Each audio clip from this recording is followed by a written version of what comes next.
Gusto mo bang makarinig ng kwento? Ako si DJ Kakay, ang inyong kaakay sa bawat kabanata ng buhay.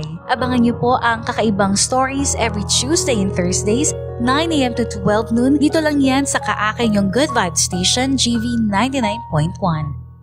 Minsan sa buhay, may mga pangyayaring hindi natin inaasahan. Mga pangyayaring kumakatok na hindi mo alam kung handa ka bang buksan ang pintuan o mas pinipiling huwag na lang magpanggap na naririnig mo ito. Pero ganun yata talaga ang tadhana. Darating sa'yo ang mga bagay na hindi mo inaasahan. Hindi para saktan ka, kundi para ituro kung paano ang maging matatag.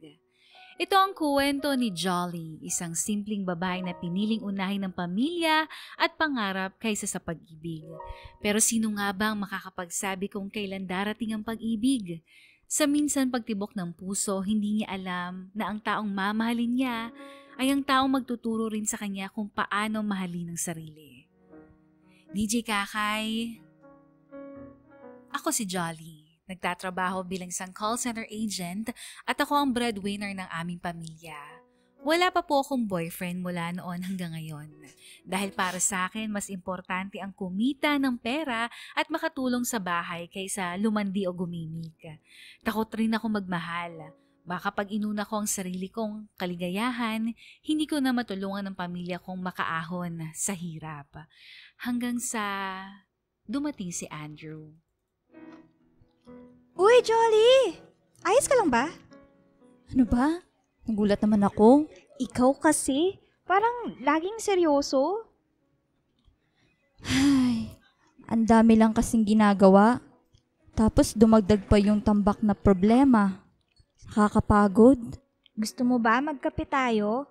Para naman kahit papaano, gumaan yung pakiramdam mo. Sige, tara. Mukhang kailangan ko talaga yan, Bes. Ayain na din natin si Andrew. Tara! Aba, anong meron at parang narinig ko ang pangalan ko ah? Wala. Magkakape lang kami nitong si Jolly. Tara! Sama ka. Tara, game. Game ako dyan. Saan ba? San pa ba? E di sa tabi ng fishbola ni Manong Ben. Ayos yan. Oh, Jolly. Ayos ka lang? Ayan. Kaya ko nga inaya yan eh. Mukha ng pasanin ng mundo. Nakabusangot palagi. Problemado. Pagod lang. Tsaka stress. Oh, tara na. Para mawala yan kahit konti. Kaya nga, tara na. O siya, tara na nga. Habang tumatagal ang pagsasama namin ni Andrew sa opisina, may kakaiba siyang, may kakaiba akong sayang nararamdaman. Hindi ako sanay sa ganitong bagay. Si Andrew, siya yung tipo ng lalaking kahit malayo pa, ramdam mo na ang presensya niya. Laging may biro, laging masigla at laging may paraan para gumaan ang loob ng lahat. Sa bawat kape tawanan naming tatlo ni Maika, unti-unti ko naramdaman ang tibok ng puso kong matagal nang natutulog. Hindi ko alam kung ito ba ay isang bagong yugto ng buhay ko o isang pagsubok na itatama sa huli. Pero sa mga sandaling yon, hindi ko alam ang mangyayari. Ang alam ko lang ay napakasaya ko, DJ Kakay. Grabe, ito na naman tayo. I love fishbowl talaga. Alam mo, ikaw lang talaga ang dahilan kung bakit ako natatawa, Maika. Aba, paano naman ako? Di ba ako counted?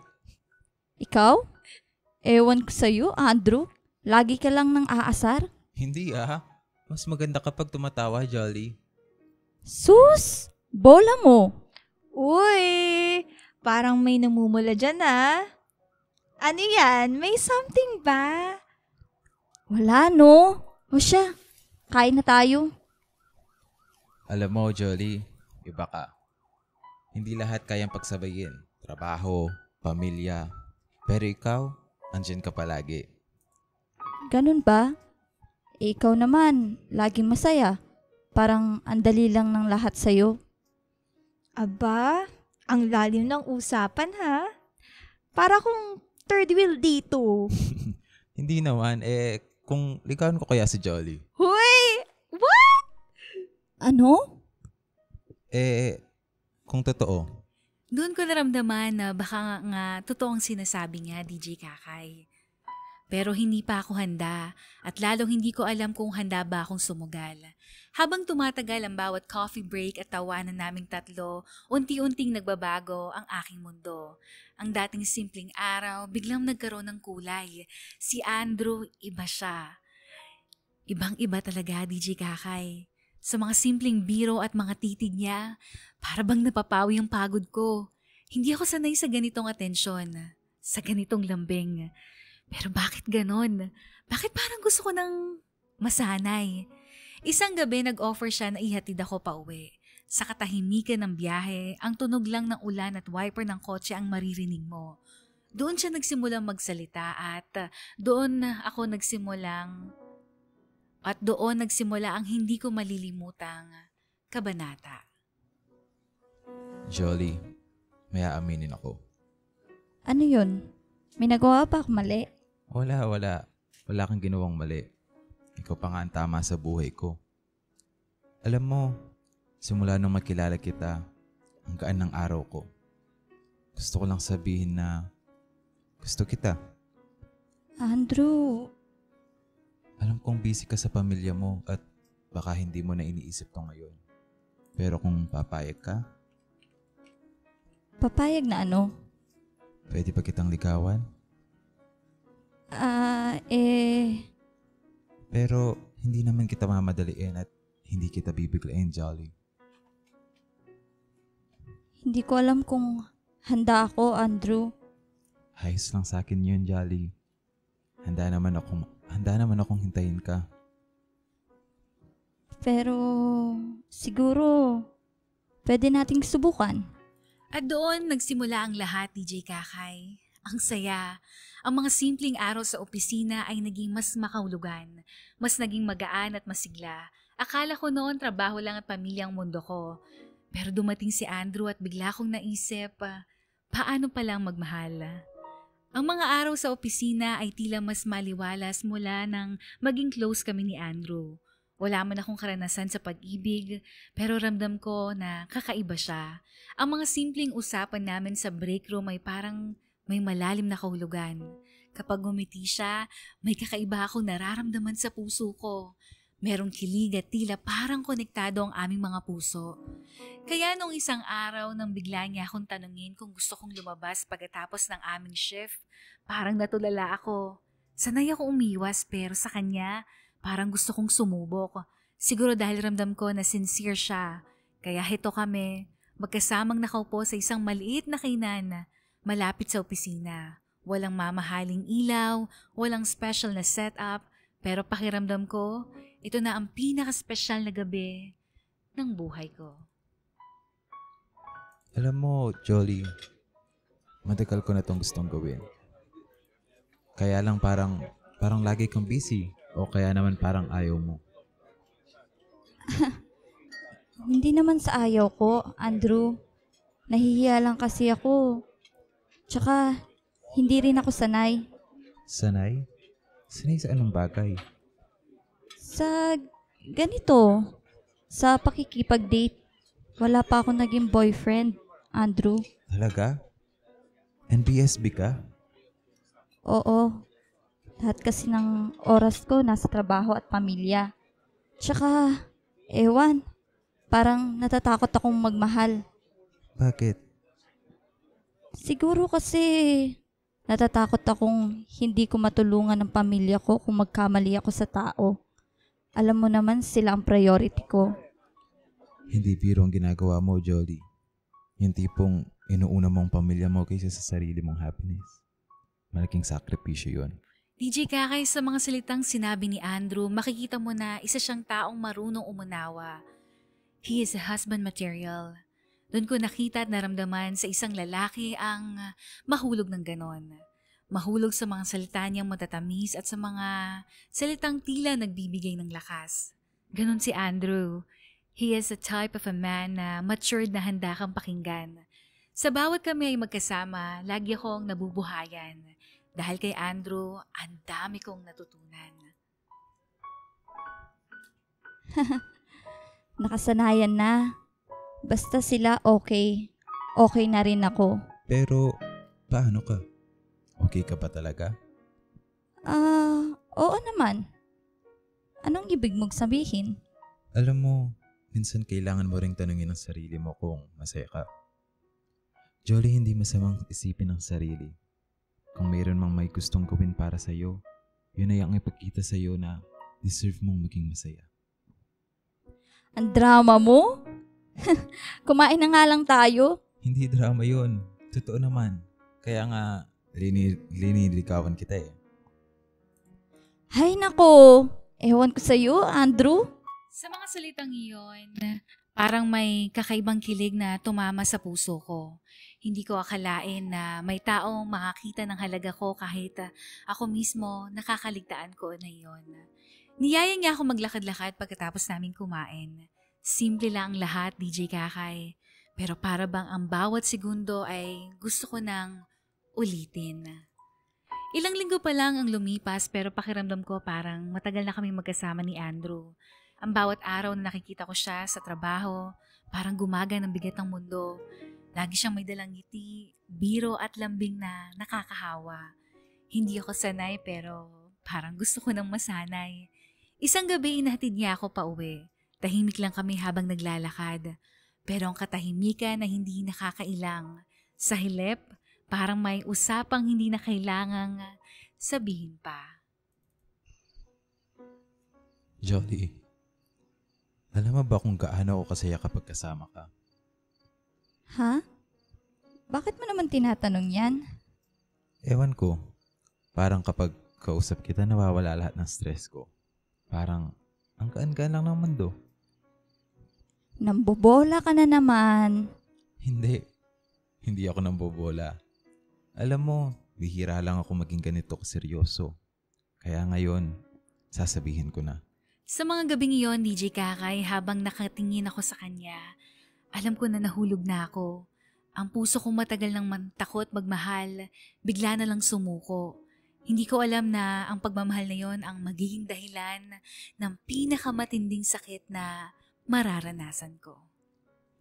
Mahal kita, Jolly. Totoo to. Hindi kita pinapasaya para lang biruin ka. Ikaw ang una kong iniisip paggising ko. At ikaw din ang huling naiisip bago ako matulog. Andrew, Hindi mo kailangan sumagot ngayon, Jolly. Pero sana, bigyan mo lang ako ng chance. Handa akong patunayan na ikaw ang mahal ko. baka nga nahuhulog na rin ako sa'yo, Andrew. Talaga ba? Salamat, Jolly. Hindi mo alam kung gaano ako kasayang marinig yan. Hindi ko alam kung paano ito nangyari. Ang tagal kong iniiwasan ng ganitong pakiramdam.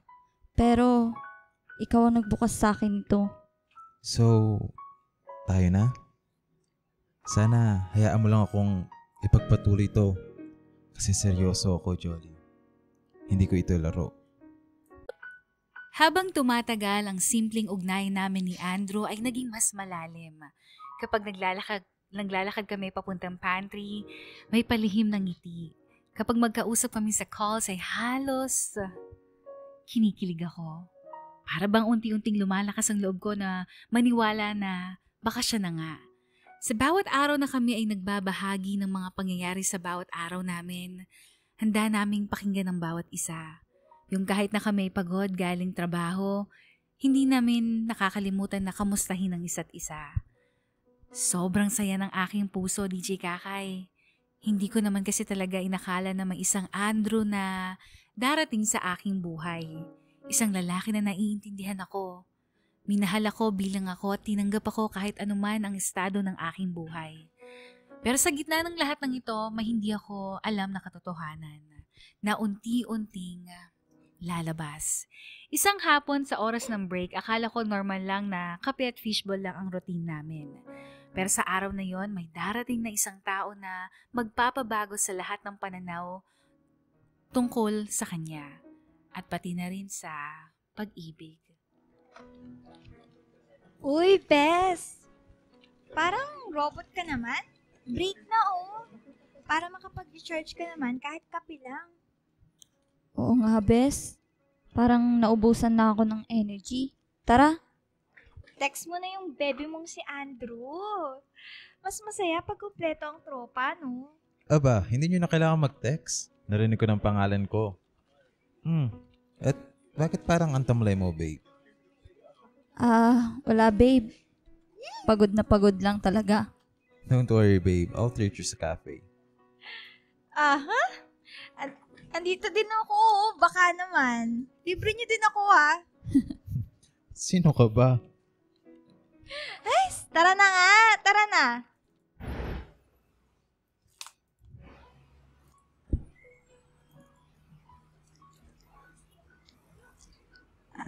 Hi, excuse me. Ikaw ba si Jolly? Ako po. May kailangan po kayo? Hi! Ako nga pala si Shane, asawa ni Andrew. Asawa? Lagi kang kinikwento ni Andrew sa akin. Sabi niya, ang bait-bait mo daw. Lagi mong tinutulungan siya sa trabaho. Uy, salamat ha! Bes, ano yun? Asawa niya? Tama ba yung narinig ko? Oo, asawa niya nga. Sana maging magkaibigan tayo, Jolly. Mabuti at masayahin ka raw sa opisina. Shane? Anong ginagawa mo rito? Surprise visit, mahal! Dinalhan kita ng lunch, oh. Baka kasi hindi ka pa kumakain. Maika, mauna na siguro tayo? Oh, sabay na kayo sa amin. Salamat na lang. Kain na kayo, mauna na kami. Habang naglalakad kami palayo, parang umikot ang aking paligid. Hindi ko alam kung iyak ko o tatawa sa sarili ko. Ganito pala ang pakiramdam ng maloko. Hindi lang ang puso ang nasaktan, pati ang pagkatao mo na tila ba winasak. Pag-uwi ko, DJ Kaka, hindi ako agad nakatulog. Hindi dahil sa kape o sa cellphone na wala ring silbing ngayong gabi, kundi dahil sa bigat. Hindi lang yung pagod sa trabaho o stress, kundi yung bigat na hindi may paliwanag. Yung tipong kahit anong higpit ng yakap mo sa sarili mo, hindi sapat para buuin ulit ang nadurog mong pagkatao. Pagkahiga ko sa kama, unti-unting bumalik lahat ng alaala. Yung mga tawa naming dalawa, yung mga plano, yung mga simpleng good morning text niya na kinikilig pa ako dati. Pero ngayon, gusto ko nang burahin lahat. Pero paano mo buburin ng isang taong minahal mo ng totoo? Alam mo yung parang ginising ka mula sa isang panaginip ni G. Kakay? Yung akala mong safe ka, masaya ka, mahal ka, pero biglang may humila. Biglang may humila sa'yo pabalik sa realidad. Isang malamig, masakit at malupit na realidad. Sabi nila ang sakit ay bahagi ng pag-ibig. Pero hindi ko inakalang ganito kasakit kapag totoo ang pagmamahal. Pero kasinungalingan pala ang pinanggagalingan. At sa puntong yon, alam kong hindi na sapat ang pananahimik. Hindi na sapat ang luha. Kailangan ko nang harapin ang katotohanan.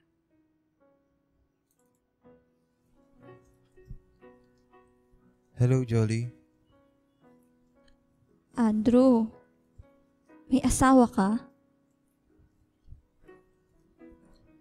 Jolly, Sagutin mo lang. May asawa ka ba o wala? Oo. Pero hindi ganito. Hindi ganito? Ano ako? Andrew, laruan? Libangan? Reserba mo kapag hindi mo kayang harapin ang asawa mo? Hindi ganun, Jolly. Totoong nararamdaman ko para sa'yo. Mahal kita. Mahal? Alam mo ba ang asawa mo? Mahal na mo ako? Ako lang hindi nakakaalam sa lahat ng kasinungalingan mo. Kaya mo ba siya iwan? Kaya mo ba akong piliin? Pero hindi. Hindi kita papapiliin. Dahil kahit kailan, hindi ko papatulan ang isang taong manloloko. Hindi ganun kadali. Matagal na kaming malamig ni Shane, Jolly. Matagal na kaming halos wala. Nang dumating ka, bumalik ang kulay sa mundo ko. Pero asawa mo pa rin siya, Andrew. Habang ako pala ang babae sa dilim. Ang babaeng sumira ng may pamilya. Andrew, Nireserba ko sarili ko para sa taong mamahalin ako. Pero nagkamali ako. Nagtiwala ako kaagad. Ni kailanman hindi ko pinangarap to. Andrew, sobrang sakit. Julie, huwag mo akong iwan. Ikaw lang nagpapasaya sa akin ngayon.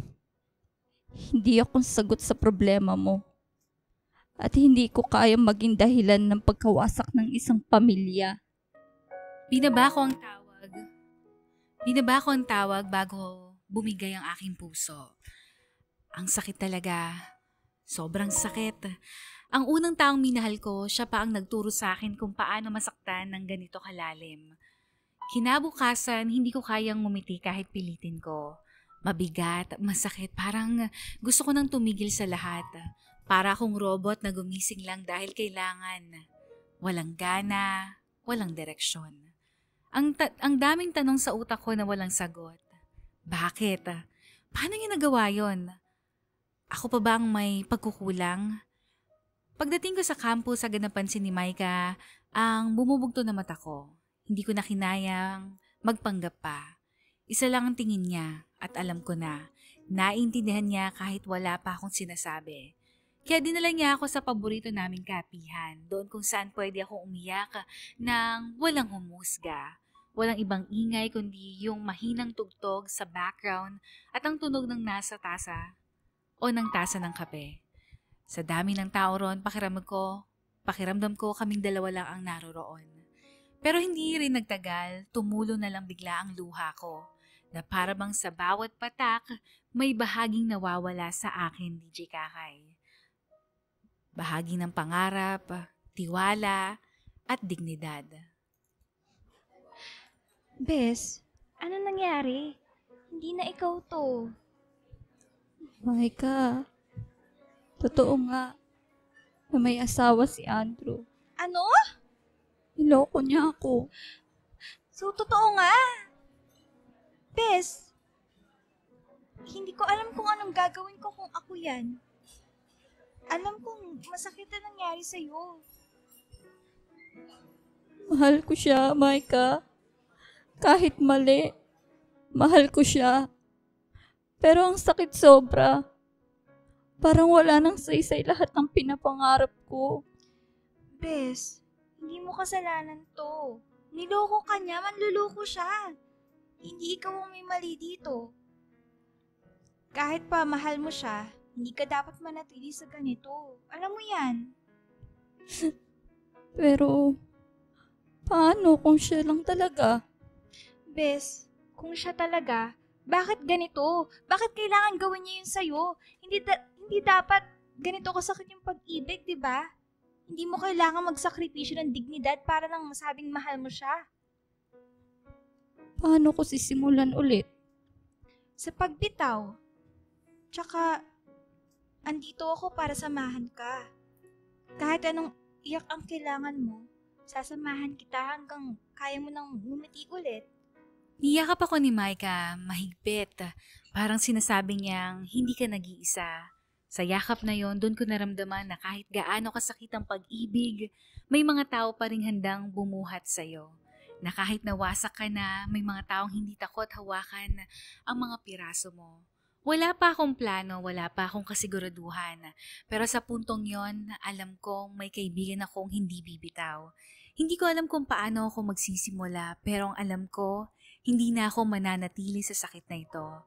Pagkalipas ng ilang araw, hindi na ako makapagpanggap na okay lang ang lahat. Ang mga mata ko ay namamaga sa iyak at ang puso ko ay parang paulit-ulit na tinutusok. Kahit wala akong balak makipag-usap kay Andrew, patuloy siyang tumatawag. Patuloy na humihingi ng oras. Gusto ko siyang kalimutan pero parang ang parte ng puso ko na umaasa pa rin. Ngunit ang alam ko hindi ito tama. Kung patuloy akong mahuhulog, ako lang ang masasaktan. Kaya isang gabi nagpasya akong tapusin na ang lahat. Hindi na para sa kanya kung hindi para sa aking sarili. Kaya't pumayag ako makipagkita sa kanya muli.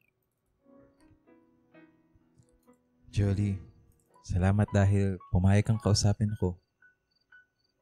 Jolie, hindi ko kayang mawala ka. Andrew, tama na. Jolie, huwag naman ganito. Hindi mo ba nararamdaman? Mahal kita. Hindi mo ba nararamdaman na totoo to?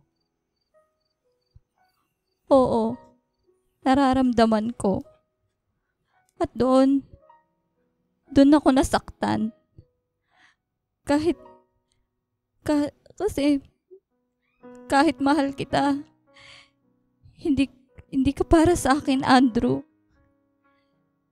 Hindi ako pwedeng maging dahilan para masira ang pamilya mo. Jolie, Andrew, pakiusap. Hayaan mo na akong bumitaw.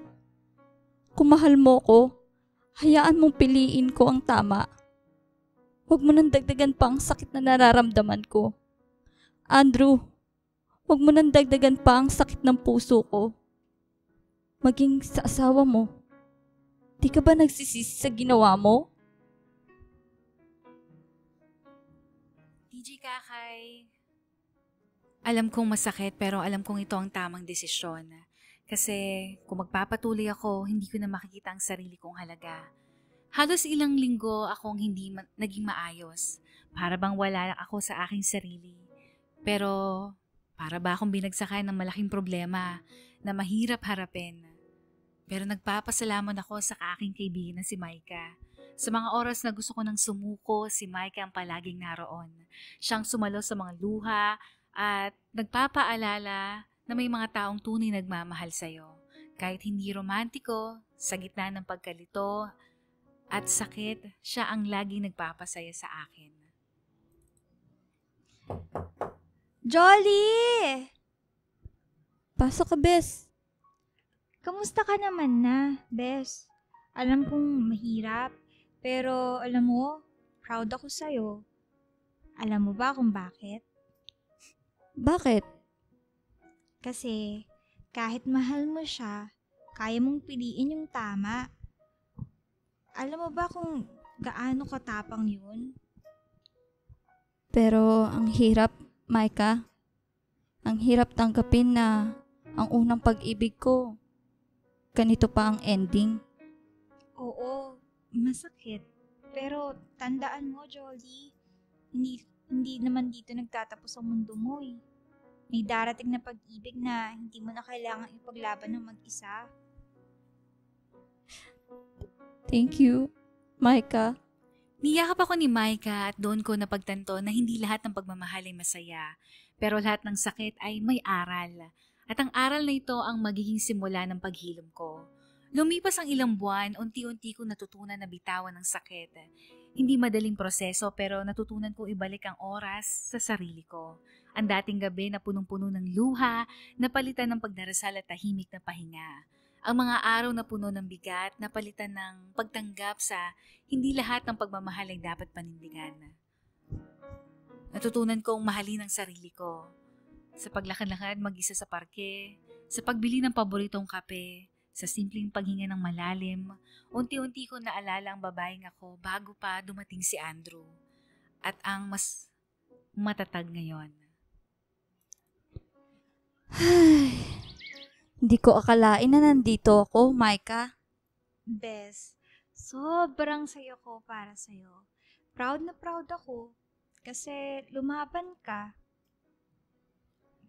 Sobra ako nagpapasalamat sa'yo, Bes. Kung hindi dahil sa'yo, baka kung ano nang nangyayari sa akin. Salamat din, Jolly. Oh, tara, mag-beach na tayo. Tara,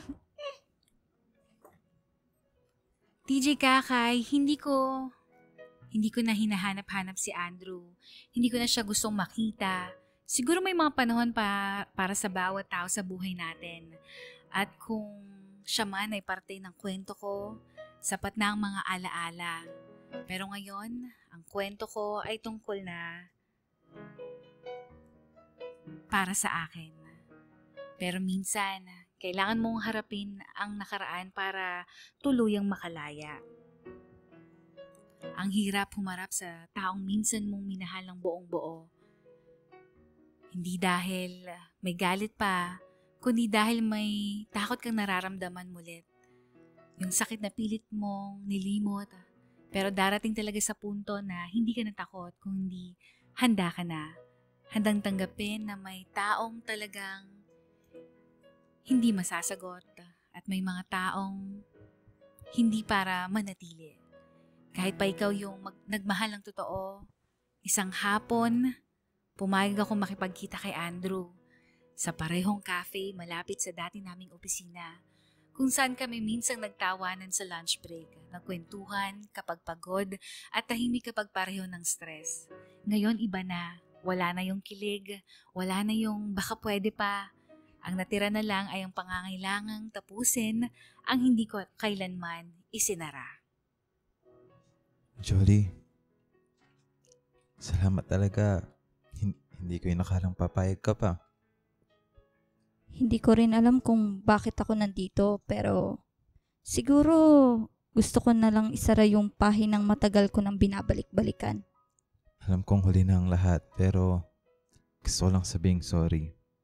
Sorry kung pinangakuan kita ng mga bagay na hindi ko natupad. Sorry kung pinaniwala kita na tayo habang buhay. Sorry kung pinili kong bitawan ka nang walang paliwanag. Hinihintay ko yung sorry na yan ng matagal. Pero sa totoo lang, natutunan ko ng mabuhay kahit hindi mo yan sinabi. Masakit, Andrew. Sobra. Pero sa tagal ng panahon, natutunan kong mahalin yung sarili ko. Halos mawala dahil sa'yo. Hindi ko alam kung kaya mo pa akong intindihin, pero natatakot ako noon. Hindi ko alam kung paano maging sapat, kaya ako umatras. Kaya pala ako iniwan. Dahil hindi mo alam kung paano maging sapat. Habang ako, pilit pinapatunayan na sapat ako. Ang labo, di ba? Pero naiintindihan na kita ngayon. Hindi mo lang talaga kayang mahalin ako ng buo. At tanggap ko na yon. Jolie, kung pwede lang sanang ayusin pa. Ayusin pa? Para saan? Para umasa ulit ako? Para ibalik natin yung sakit? Hindi. Pinapatawad na kita, Andrew. Pero hindi para sa atin, kundi para sa sarili ko. Pinapatawad na kita kasi ayokong dalhin pa yung bigat mo araw-araw.